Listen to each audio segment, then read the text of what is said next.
তাসাউফের লাইনে একজন উজ্জ্বল নক্ষত্র। তো ওনার জীবনীতে দেখা যায় ওনার সময়ে একটা মুচি ছিল। মুচি বোঝেন তো নাকি? যারা জুতো সেলাই করে, জুতো পালিশ করে, মুচি। আল্লাহর ওলির সময় একটা মুচি ছিল, যে মুচিটার আল্লাহ এত সম্মান বাড়িয়েছে, হাজার হাজার মানুষ সকাল থেকে গিয়ে মানুষ খালি মুচির দরবারে দিয়ে বলছেন আমার জন্য একটু দোয়া করেন, আপনি আমার জন্য একটু দোয়া করেন। লিখছেন যে ওই ব্যক্তি যার জন্য দোয়া করছেন সে দোয়া আল্লাহর দরবারে কবুল হয়ে যায়। সুবহানাল্লাহ। বলবেন না সুবহানাল্লাহ? মুচি ভাই বিশ্বাস করেন, কোন পীরের ঘরের ছেলে বলছি না, এটা মুচি জুতো সেলাই করে খায়। আল্লাহ মাকাম দেয় না, দেখেন জুতো সেলাই করে খায়, যারই জন্য হাত তোলে তারই দোয়া আল্লাহর কাছে তার জন্য কবুল হয়ে যায়। একদিন সবাই গিয়ে জিজ্ঞাসা করছেন, ভাই কি ব্যাপার, আচ্ছা আপনি এই রকম দরজা, আপনি যার জন্য দোয়া করেন কবুল হয়ে যায়, কি আমল করেন একটু শোনাবেন, একটু বলুন না আমাদেরকে আপনার ব্যাপারটা কি, কি আমল রয়েছে আপনার ভেতরে। মুসলমানেরা আমার, ও নবী পাকের দেওয়ানা গলেরা, ও ভাইয়েরা আমার শুনে রেখে দিন, ওই সময় মুচি ব্যক্তিটা জবাব দিয়ে বলেছিলেন, না হুজুর না, আমার এমন কিছু আমল আমার কাছে নাই, আল্লাহর বিধানটা সময় মতো আমি আদায় করে নি, 5 ওয়াক্তের নামাজটা সময় মতো আদায় করে নি। ও ভাইয়েরা ওই সময়তে জবাব দিয়ে বলেছিলেন, শুধুমাত্র একটা আমল আমার কাছে আছে, যে আমলটাকে আমি করে থাকি মনে হয় ওটাই আমার আল্লাহর কাছে বড় পছন্দ হয়ে গিয়েছে।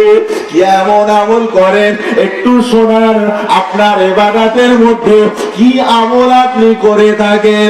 ও ভাইয়েরা আমার, মুচিটা জবাব দিয়ে বলেছিলেন, ভাই বিশ্বাস করুন ইবাদতের মধ্যে আমল এমন কিছু না, কোন নফল ইবাদত আমি করি না, এত নফল নামাজ পড়ি না, নফল দান সাদকা করি না, নফল কিছু ইবাদত করতে পারি না, কারণ আমার সংসার চলে জুতো সেলাই করে, জুতা পালিশ করে।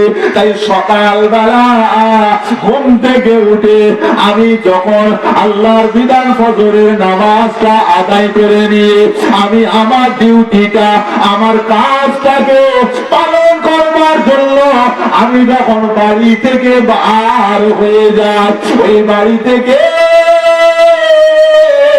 বার হবার সময়তে আমি দাঁড়িয়ে দাঁড়িয়ে শুধু নিয়তটা ঠিক করে নিই, আমার উদ্দেশ্যটাকে সামনে রেখে আমি আল্লাহর কাছে নিয়তটা করে নিই।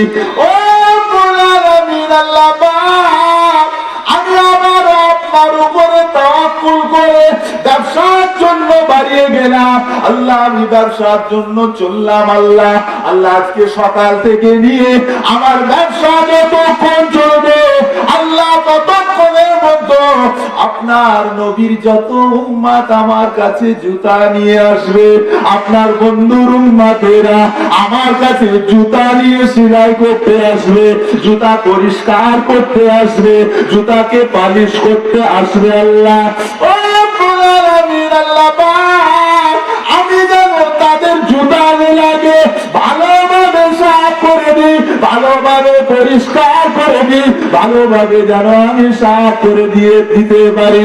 আল্লাহ পাক আপনার কাছে আমার আরজু এটাই, ও আপনার আমিন, আল্লাহ আমি আপনার বন্ধুর উম্মতের জুতাগুলো পরিষ্কার করব, আপনার কাছে দোয়া আল্লাহ আপনি আমার অন্তরটা পরিষ্কার করে দেবে। সুবহানাল্লাহ।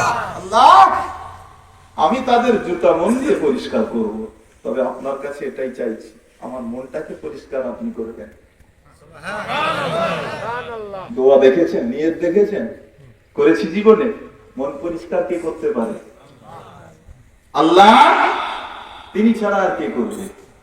কথায় আছে ইশক কি রঙ মে রঙ যায় মেরি ইয়ার, বান্দা মোহাব্বতে যদি পড়তে চেয়েছো, কলব যদি পরিষ্কার করতে হয়, কোথায়? শেরের ভেতরে কবি লিখছেন,